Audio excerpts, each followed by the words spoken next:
This is Pet Life Radio. Let's talk pets.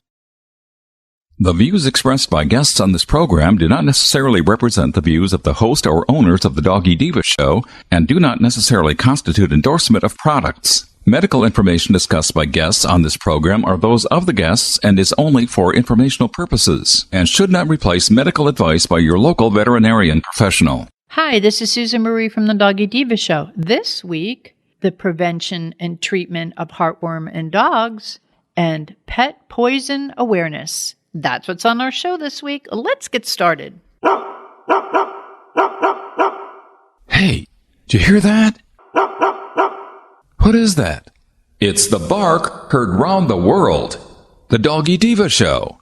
Here's national award-winning author and animal advocate, Susan Marie.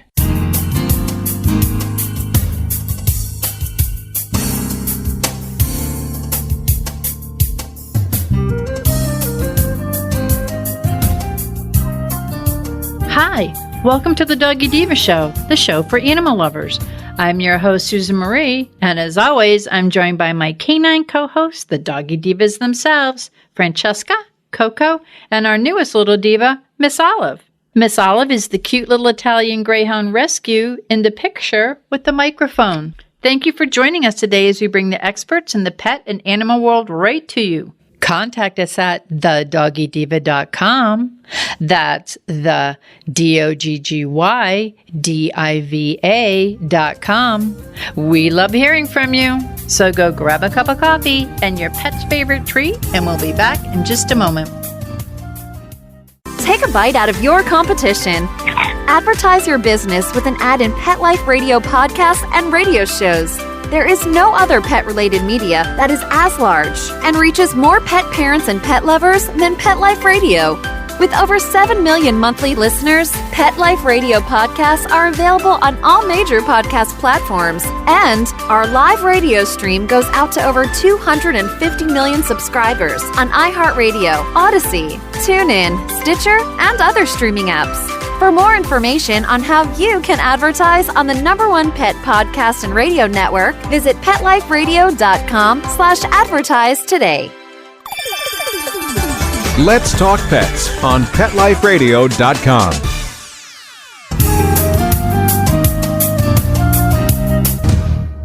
Welcome back, everyone, to the Doggy Diva show. I am here with Monica Leighton, president of Professional Pet Sitting, with our pet tip of the week. And hey, Monica, one thing that I think that as a pet parent that I have a concern about, and I always like to learn more about because it's so prevalent, is heartworm awareness in our dogs. Can you tell us a little bit about that?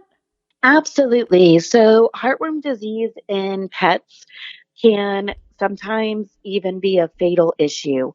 It's very, very important that all of our pets and our pet owners know about heartworm disease no matter where they live. Some states, they recommend year-round heartworm prevention. Some recommend it seasonally. But no matter where your location is, at some point during the year, you need to know and be educated and aware of heartworms and all the damage that they can do to our pets. So for today, I want to start out with our dogs because dogs and cats can be a little different when it comes to treatment and preventions and stuff, heartworms. So today we're going to really talk about our dogs. And for dogs and heartworm disease, okay, so heartworms are a worm and it's a long spaghetti-like type worm. They're plasticky and they live in the heart and they can also live in the lungs. Heartworms can live in our pets like 6 to 8 years, and the female heartworms will reproduce and have babies, and the young stages of the baby heartworms are called microfilaria. Now, the way your dog will get heartworms is from mosquitoes. So mosquitoes can transfer the microfilaria larvae from dog to dog. So, for instance, you can have a heartworm positive dog and the mosquito bites that dog, takes a blood meal, and then flies off. And that can be transferred to other pets, to other dogs, to other mosquitoes.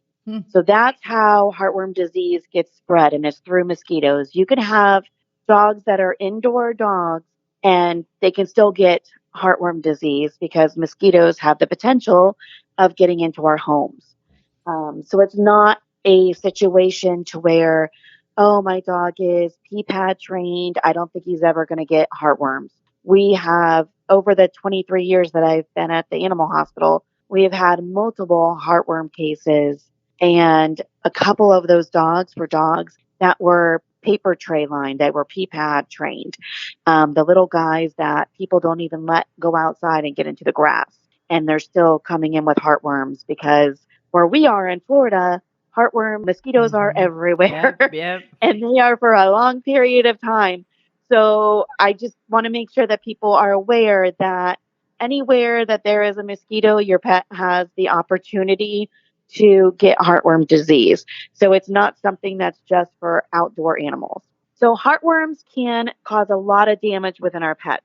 Of course, because they live in the heart, they can cause heart failure, but they can also cause lung disease. And heartworms, they base your heartworm disease and progression on where you are symptomatically and also what your worm burden is. So what they do is if you come down with heartworm disease, there's different ways to treat it. There is first, they're going to run a blood test. They're going to make sure that the dog is heartworm positive. A lot of the blood tests are done every year when you go in with your vaccines. So most pets that come in for their annual visit, their checkup, their vaccinations, will have a heartworm done every year to make sure their pet is heartworm free. Even if they're on a heartworm prevention, it is recommended the pet is tested once a year. You definitely want to know there can always be failures.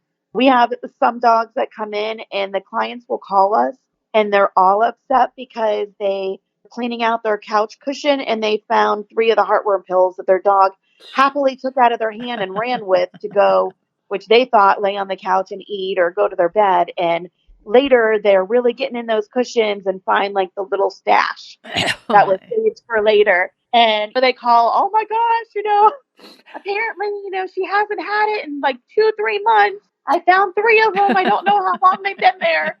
Things can happen.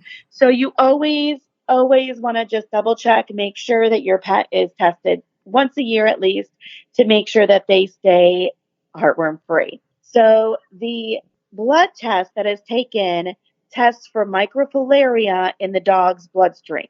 Okay. So that means that the pet, to get to that microfilaria stage, that heartworm had to have been inside the pet's bloodstream for 4 to 5 months. And the reason I talk about this and why it's important is because when you have a dog that came from a rescue and you do not know the background of, or you have a new pet that's come into a home, even if it's a puppy that you have gotten somewhere, but let's say the puppy is a little older, if you do not have a heartworm history, you want to make sure that you are retesting. Okay, so what you would do is you would test the dog initially.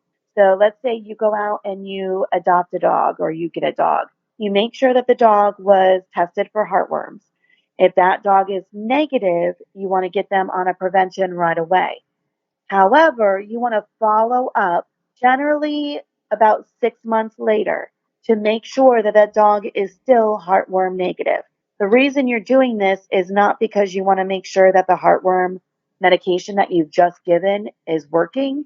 It's because you want to make sure that if that dog was recently infected, he was recently infected when you got him, that you're not missing a heartworm positive case that just has not been in the bloodstream long enough to show up on the test. So if you don't follow up with that secondary test and you just follow up the year later, you could have a dog that is progressing into a larger worm burden.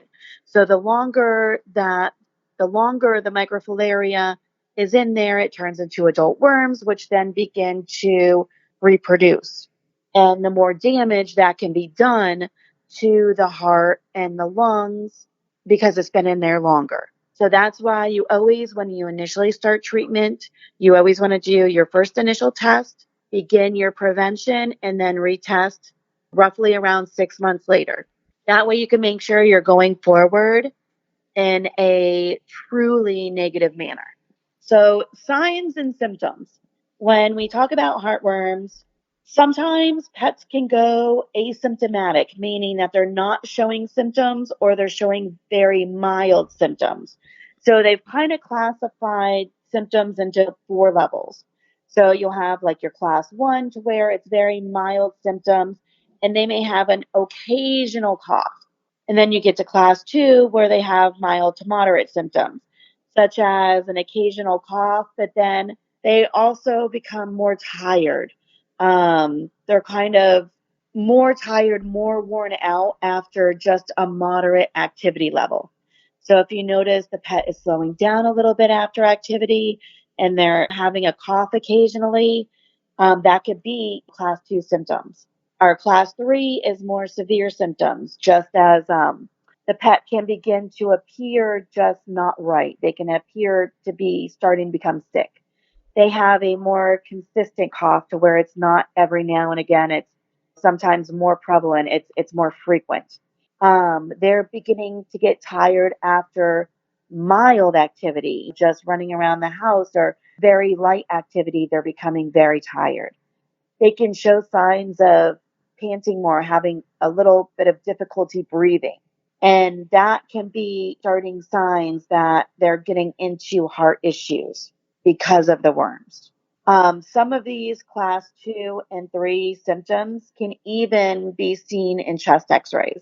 So at that stage, when they take radiographs, you can almost see heartworms at times in the heart of the x ray. And then we have our class 4, which they refer to as cable syndrome. So this is a heavy worm burden that the blood is flowing back to the heart and being physically blocked by the large mass of worms. So at this stage, it's becoming life threatening, and they would literally have to go in and most likely surgically remove the heartworms at that stage, because that's really the only option, because it's too risky to do the regular treatments. And surgery at that stage is risky as well. I wanted everybody to know the different types of symptoms. That way, if they see any of those from mild to moderate, you're definitely getting in and having your pet checked and you know what to look for. So let's talk preventions. Heartworm preventions vary. And this is where I feel like a lot of pet owners can become confused because there's so many different products on the market. I mean, you can walk into a vet's office sometimes and become overwhelmed with all of the different options you have. And they have all these different options because all pets are different. It's just like people, they all have their own things. And sometimes getting prevention into them can be easier by injection, or it can be easier by a topical dose, or it could be easier with a beef chew. So they have different versions to make compliance super easy. It's not that one is greater than the other. And in some cases, they are. There's different stages of what medications cover. But because there's so many, I like clients to really be aware of what they need to ask their veterinarian when they're choosing their their heartworm prevention. And the number one reason that clients get confused is with some of the combos out there. And over the years, medicine has advanced so much to where you can do your heartworms, your nocturnal parasites, your fleas, ticks, all in one. So a lot of clients will get accustomed to doing 1 to a month, and that covers everything. Or they'll get accustomed to doing drops on the back of the neck that do everything. And if for some reason their vet is recommending a different product, or there's a short supply issue with manufacturers, and for some reason they're switched to a different product, that new one may be only heartworm or maybe only flea tick. It may be something that you have to purchase 2 items to get the same coverage that you used to get in one.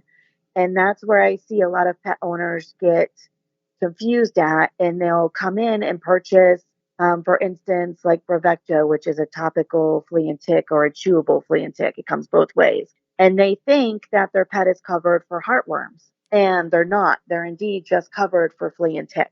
So that's why I wanted to really go over everything with everybody so they knew what to look for and what to ask. So, heartworm prevention can come in, like I said, the three different ways. There is an injectable heartworm that is called ProHeart. ProHeart comes in two formulas. It comes in a ProHeart 6, which is essentially a 6-month duration. And then there's an injection that's called ProHeart 12, which comes as a 12-month duration. So the cost is pretty much the same. It's not any cheaper to get the 12 than it is the 6. It's just how often you have to go into your veterinarian to get the injection. So if you have a pet that you have a hard time putting something on the back of the neck, or you have a hard time giving them a chew and actually getting them to eat it, and also for the owners that have a hard time remembering to give the prevention every month, injectable could be a great way to go. And the reason they have all that formulas out there, all the different options, is because heartworm disease can be so detrimental to a pet's health. They want to make it easy for every pet owner to be on prevention. So that's why they make it in so many different variations. So that way, if it's easy for the client to do and keep up with, then more pets will be on it. Secondly, they have their chews that are strictly heartworm. So you can have a heart guard, interceptor. There's a bunch of different ones out there. The main thing is when you go into your veterinarian and they recommend a medication, make sure you're asking what it covers. Number one. If you are in an area where you don't see a huge flea and tick burden, maybe it's winter season up north, you want to make sure that your pet is bare minimum covered for heartworm prevention all year round. If some people choose to not do flea and tick year round, then go with something that is a strictly heartworm medication. Heartworm medication also covers a lot of internal parasites, which is great. So a lot of them will cover your hookworms, your roundworms, your tapeworms, things that they can get from the soil. So definitely when you talk to your veterinarian, make sure that you check and see what the medication's covered. Make sure that you know the duration, how often you're supposed to give it. And for example, like when you do the chewables, like your heart guard, your interceptor, when you're on that once a month chewable, a lot of people also get confused with how that works. So it's when you give that heartworm on the first of the month or whenever you do it, you're actually not killing the heartworms for the next month going forward. What you're doing is when you're giving that medication, it is killing the stages of the heartworm going back. So a lot of people get confused thinking, okay, well, I got this new puppy. We're going to get it on and it's going to be good. Well, you're going to be kept inside. We don't need to worry about it. We're just going to get rid of what it has, get it on a prevention. You definitely want to stay on everything long term. So no matter where you are, no matter what the activity level is, whether it's indoor, outdoor, whatever, you want to be in a heartworm year round to prevent heartworms.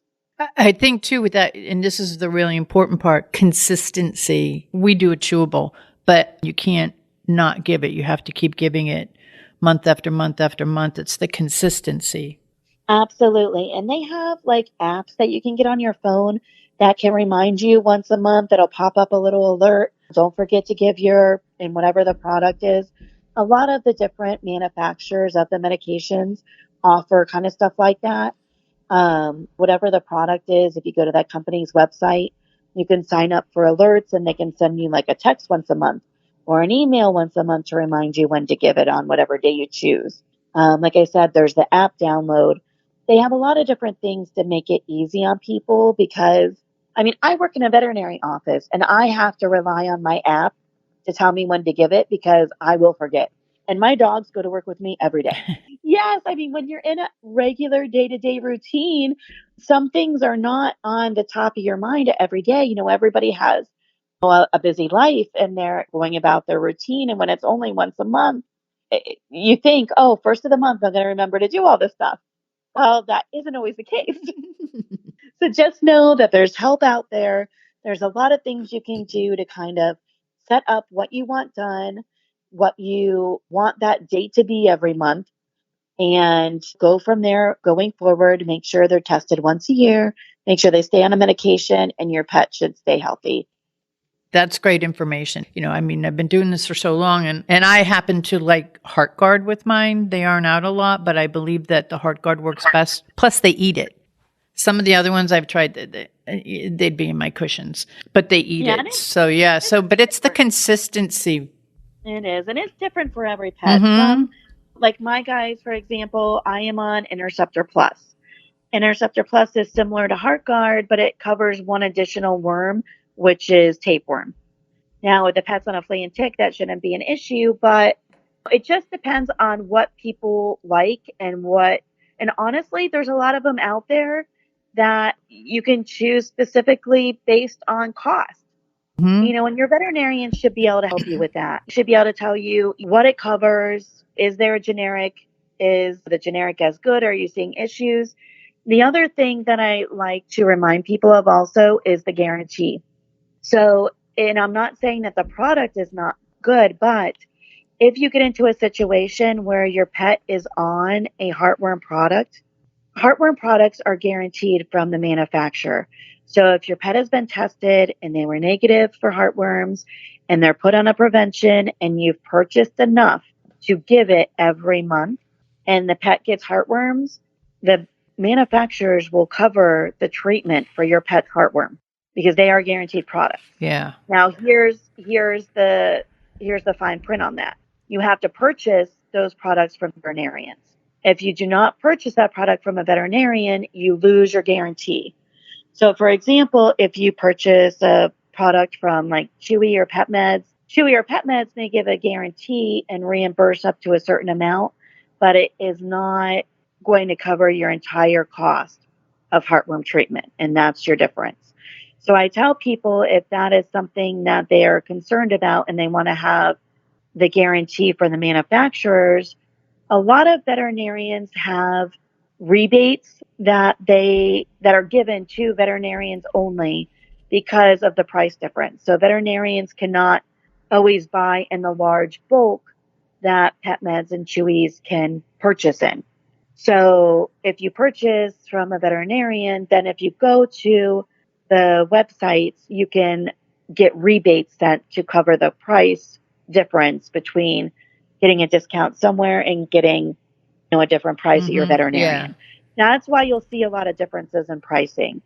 Also, if you check, a lot of veterinarians have online stores that come directly set up through the distributors. And oftentimes on those online stores, you will get the same pricing from other online stores, but it's purchased from a veterinarian, so you have that backup guarantee. So if the guarantee is something that you are concerned about, just know that where you purchase the medication from is an issue. And that's good to know. I mean, because I don't think that a lot of people are aware of that. So that's a very important point. Absolutely. And again, it's not that the medication is some distributors directly will sell to a lot of online distributors, and then some do not. So if the online store cannot purchase through a veterinarian or cannot purchase through a distributor, then you often wonder how they get that product. Yeah. It's purchased. So it's just finding out the specifics when you order things. But I always like to tell people about the differences when we talk about heartworms in particular, because people will have the assumptions that they're covered and then sometimes find out later they were not. So I always, there's no judgment anywhere. Like, you purchase from wherever you're comfortable with. As long as your pet's on a prevention, that is the number one goal. But I just like to make sure that everybody is educated so they do not get in a situation later to where they feel like they were covered on something and then they're not. As usual, you bring us this great information, and it's very, very helpful. And it's also very timely. As we go into the season, whereas we're in Florida, so it's always this way. But in some of the places, whereas we're coming into the warmer months, I believe that this is very important information to have. not only the symptoms, the prevention, the care, but also when you purchase, your heart prevention or chicken flea, whatever it is, if you get it all together, make sure that you work it out with your veterinarian on how that is going to happen, because it may be something that has to do with, like Monica said, a guarantee. So there's so many things to keep in mind. And also, like Monica said too, there are apps that could help you. I have a thing on my calendar that I just put in every month. So I have that, but however it is that makes it easy or makes it so that you can do it consistently, that's what's important. So Monica, as always, great information. Thank you guys so much. And I hope everybody have a wonderful, wonderful week. Thank you. You too. We'll be back in just a minute. Hello, everyone. Susan Marie and Miss Olive here to tell you about the award-winning 3-book series, The Doggy Diva Diaries. It is a trilogy of heartwarming and inspirational stories about Miss Olive, a lonely little rescue pup, hoping to find her forever family and friends and a life filled with love. In this series, Miss Olive learns that it doesn't matter what you look like on the outside, it's the kindness and love you have on the inside that counts. Available at Amazon, Barnes & Noble, and other online booksellers. And please visit us at thedoggydiva.com for more information. Thank you, everyone. Coming up, some of your household products could be poison to your pets.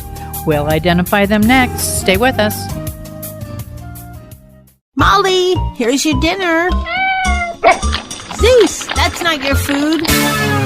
Don't let that happen to your precious cat. Elevate your cat's eating experience with the Cat Tree Tray. The Cat Tree Tray keeps your cat's food off the floor and conveniently located on the cat tree. It's the perfect way to eat. It's a beautiful wrought iron tray that easily attaches to your cat tree and keeps dogs and other critters out of your cat's dish. A must for multi-pet households. There's a 6-inch tray for large bowls and a 4-inch tray for smaller bowls. Purchase your Cat Tree Tray today. Go right now to cattreetray.com. That's cattreetray.com. CATTREETRAY.com. Let's talk pets Let's talk pets on Pet Life Radio. Pet Life Radio. PetLifeRadio.com.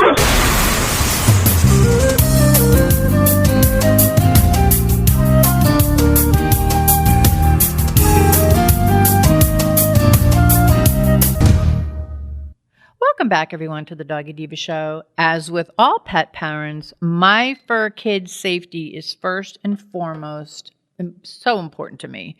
And with us today to share helpful and timely advice on pet poison prevention and awareness is Kim Gaebelein, Chief Marketing Officer at Bil-Jac Foods. Hey, Kim, welcome back.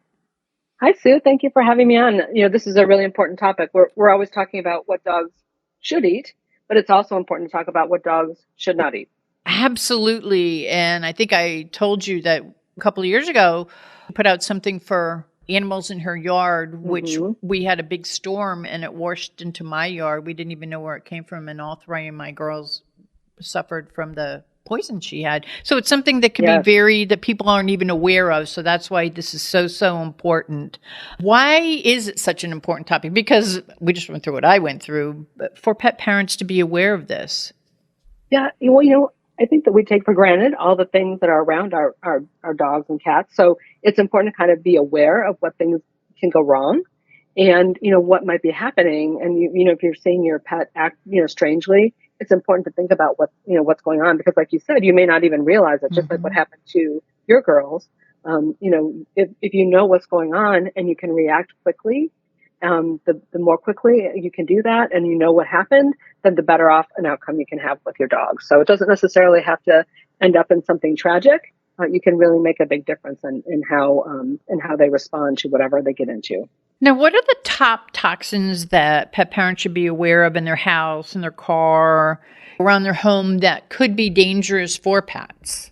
Yes. Well, one of the ones that I'd like to talk about that people just kind of take for granted is the medicine and vitamins that we take. Certainly, you don't intend to give them any of the things that you're taking, but if you drop one while you're taking them and your dog happens to be around, that's how a lot of dogs do ingest medication. And so, occasionally you can get a dog who gets a hold of a pill bottle, and choose it open, or some, a box of medicine. But it's really important to be able to kind of keep that away from them. Or, I always encourage people to take them somewhere where your dog isn't. So if you take your medicine in the morning, maybe you take it in the bathroom where, the dog isn't. Or you make sure you do it before you get the dog out of maybe their crate or wherever they sleep at night. So being able to be careful about that is very important. Things like you were just talking about rodent poison. Certainly you've had some experience with that, and thankfully everything ended up the right way, right? Because you were investigating it and finding out what it was and trying to figure out what happened. I know that one of the people on my team, she had a puppy who also got a puppy, had the rat poison downstairs in the basement. Puppy went down to the basement, wasn't really thinking about that. Puppy looked sick very shortly after that, and then they realized, oh no, there's rat poison downstairs. So in the garage, it could be in your basement. So you want to be really very careful about that rodent poison when you have any kind of dogs around. And we talk a lot about, food that isn't good for dogs. We talk about chocolate. The darker that it is, the worse that it is. Certainly grapes, raisins, currants, wine. They, for some reason, contain an unknown toxin, those grapes and raisins, and that can really damage your dog's kidneys. So it's important not to give them those kinds of things. Even an apple core, while the apple is fine, apple seeds contain a form of cyanide, which can be very poisonous to a dog and to anything. So you really want to make sure that they're not eating apple seeds or the apple cores. If they get in the garbage, those kinds of things. You've heard me talk about Blizzard, and he's always been a curious dog. And so he one time got into my aunt's purse during a party and ate a whole pack of sugar-free gum. So sugar-free gum often has an ingredient called xylitol, and it starts with an X. And it's a very dangerous sugar-free additive for dogs because they can't metabolize it. So even a couple of pieces of gum, because he's only 10 pounds, could kill him, right? So we noticed right away. We saw a wrapper on the floor, noticed right away, called the emergency vet, went immediately to the emergency vet, and he lived to tell about it. But it's very important that, that can be in sugar-free candies. It can also be in things like peanut butter. So you need to make sure you're reading the labels if you're giving them any kind of food that you're eating, to make sure that there's nothing on there that would contain xylitol. Certainly there's other things like even glow sticks and hand warmers. Those are things that, we have around the house sometimes, are coming out for, maybe some of the holidays, and the kids may have them, but some of them can have toxic glow material inside them that can make your dog sick. So you want to be really careful. The same is true for hand warmers. I know for those of us up north, that can be a challenge. If your dog gets into those, you want to make sure that you get them to the doctor right away. I think you and I have talked about this at least one other time, but fabric softener sheets. Yes. And I got to tell you, after you told me that, I totally have changed the way that I do my laundry. So that was stuck in that, and the xylitol has stuck in my head forever. Yeah. So you don't want to use fabric softener sheets necessarily if you're like washing your dog's bedding. You should try to avoid that. But we used to think it was funny when the dog used to run around with a fabric softener sheet. Steal one out of the laundry or whatever and run around. But that's not good, right? That's not a good thing. It could have some material on them that could be very dangerous, and chemicals. So you want to be very careful with that. And then also, you don't want them to eat it, because then that could become an obstruction in their gut, right in their stomach. So it's real important to be able to watch that as well. And then there's a lot of outside plants that can be dangerous too. Things like azalea and tulips and daffodils, some of the daylilies. And I think is it Sugo pine is it a Sugo palm? Yes, it's, I think palm. Very dangerous. Yep. It's down in Florida. Mm-hmm.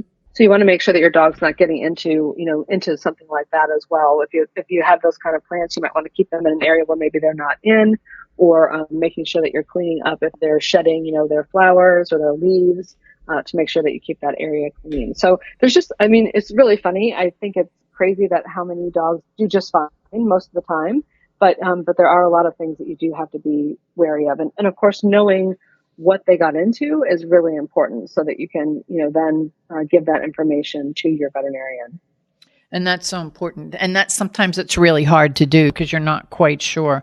I had to deduce it and call the guy over I said, is there something in my lawn? And he said, I could tell you. He went next door and he saw exactly what happened from the storm. It came in, and the girls are just like, I didn't know. I don't have anything like that. I don't even let anyone come in our yard to do the pesticides, for the lawn and stuff. We do everything that's all natural ourselves. And so I was like going, that can't be. He goes, no, I know where it came from. And I went, oh my goodness. But it's like kind of being a detective. You have to be aware. Well, and that's a very good point. So you really do have to be a detective and try to figure out, like, where were they, what happened, what could they have gotten into. So sometimes there's just not any evidence left after they've gotten into something. So it's really important to kind of be aware and try to keep those things away from them in the first place. Can you think of a few preventative measures that we could do to keep our pets safe? Yeah, I think it's very important to be able to look around the house, and think about the things you can dog proof, so certainly moving breakables or things that are chewable to higher ground, keeping your dog away from, things like electric cords, blocking off any areas of the house. It could be, even just keeping those cabinets safe by putting some child locking device on them so that, your dog can't open the doors to something. Great idea. And get into it. That's half the battle. And like I said, taking your medicine someplace different or special so that you're not taking it in front of your dog so that they might be able to get that pill before you find it. So that's really important in case you drop it. And then, last but not least, having, a poison prevention number available. There are several of them that are online that you can find. And you may want to put those in your phone. Some of them do have a charge if you call them up. And then, we always talk about having your emergency vet in your emergency phone numbers, right? Yep. I always, in case of emergency, that ICE vet. I always put that in my cell phone so that I know where my emergency vet is, the closest one to me, and I can call them, wherever I am, right? Whether I'm home or whether I'm out on a walk with Blizzard, it's easy to be able to find that emergency vet and be able to call them and ask them what to do. That is so important, Kim, and we've talked about this, and that's another thing that I did after we finished our interview. Because normally you have it stuck on a magnet on your refrigerator so that you have the emergency pet number. Well, 9 out of 10 times the emergency that happens may never happen in your home. It could happen when you're out taking them for a walk. It could happen when you're out somewhere taking them out in the car or something. So it is so important to have that loaded right into your phone, and also that pet poison prevention, because that is very, very important, because you never know when you're going to need it. Yes, absolutely. And I think, and you always need it when you don't think you're going to. Absolutely. That's always a way. That's always what happens, right? So, and there are also some things you can do. There are some poison safety kit kind of ideas out there too, that you can get some things like, hydrogen peroxide and, maybe a bulb syringe, some saline eye solution, and artificial tear gel. There are some things you can put together, like some gloves and tweezers that you could put together also if you want to be able to kind of have a little kit just in case something should happen. Or, at the very least, make sure that you have those items readily available at your house, right? You never want to give your dog hydrogen peroxide. It usually does make them vomit. But you want to do that at the suggestion of a vet. Yes. Right. You want your veterinarian to tell you what to do, because it is very bad. It is also sometimes very hard to get your dog to do that. So you want to get their advice and be able to talk to your vet as soon as possible. Get anything away from your dog that they may have gotten into.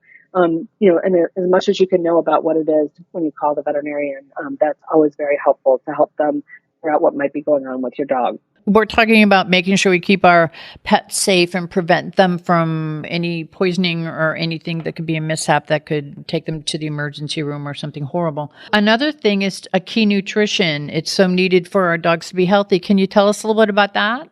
Yeah, I certainly, I always talk about nutrition being that foundation of health. It's the one thing you need to do every day for your dog to be able to keep them healthy. And so finding a high quality food is very important.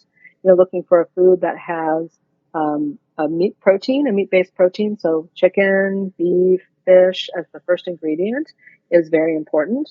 At Bil-Jac, we actually use chicken, and chicken is our number one ingredient. And we use 25 pounds of chicken, fresh chicken actually, to make our 30-pound bags of food, like our Adult Select, like our puppy. We think it's really important to use that fresh chicken because we know that it has a lot of nutrition packed in it. And then we cook it gently to be able to help protect those nutrients all the way through until the food is actually prepared. So that's really important. And then it also gives it a great taste.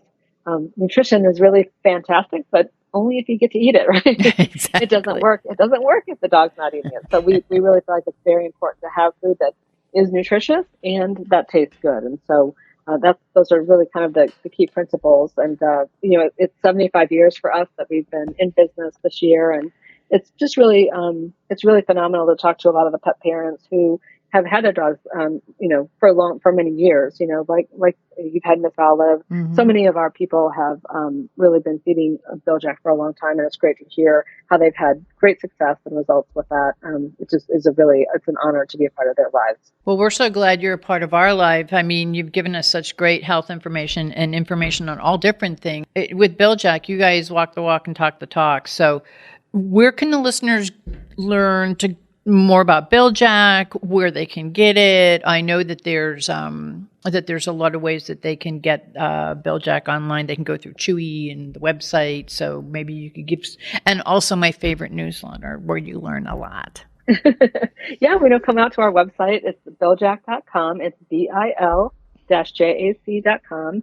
And we have places where you can sign up for our Best Friends Club newsletter. It comes once a month. And we have some offers in there that you can sign up for, and we can mail you out a coupon. Always good to have some savings around. We have a lot of information on the website about any product that you want to learn about. You can find out about any. You can also find our store locator. So if you're not sure where to get Bil-Jac near you, like you were saying, we're available at PetSmart and at Chewy online. We're available at Pet Supplies Plus, but there's so many different stores depending on where you live. The best place to go is out to the store finder to find that. And then we've got some great articles out there. So if you want to learn how to train we've got some really great training tips from Joel Silverman. We also have a lot of great articles out there just so you can learn more about your dog and caring for your dog. So that's really what our website has been all about. And so come out and join us. We're also on Facebook and Instagram, Twitter and Pinterest if you want to join us there too. So lots of ways to be able to easily get information from Bil-Jac about how to take care of your best friend.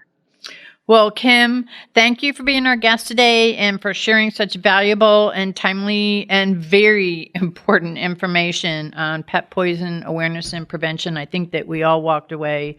Each time I talk to you, I tend to pick up something new. So I write down in my notes, I put a star next to it because it's something I didn't know. So I always walk away with something new. So I thank you so much, and we'll talk to you soon. Sounds good. Thank you very much. Take care. Thank you. We'll be back in just a moment. Pet Life Radio, the #1 pet radio network on the planet, joins forces with iHeartRadio to put the power of your pets in your pocket. Awesome! Download the iHeartRadio app and rock Pet Life Radio on your phone, on your tablet, on your Xbox, in your car. Pet talk, pet tunes, and fun pet times. Pet Life Radio and iHeartRadio. Positively Possum.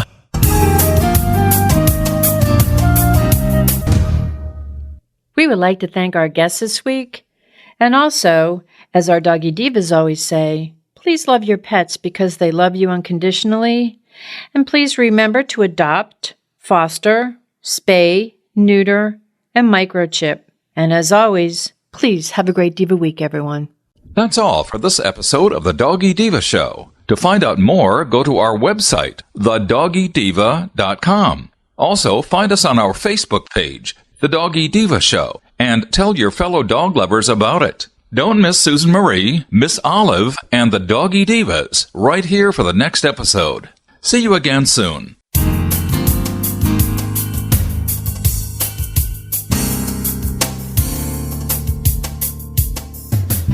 Let's Talk Pets, every week on demand, only on PetLifeRadio.com.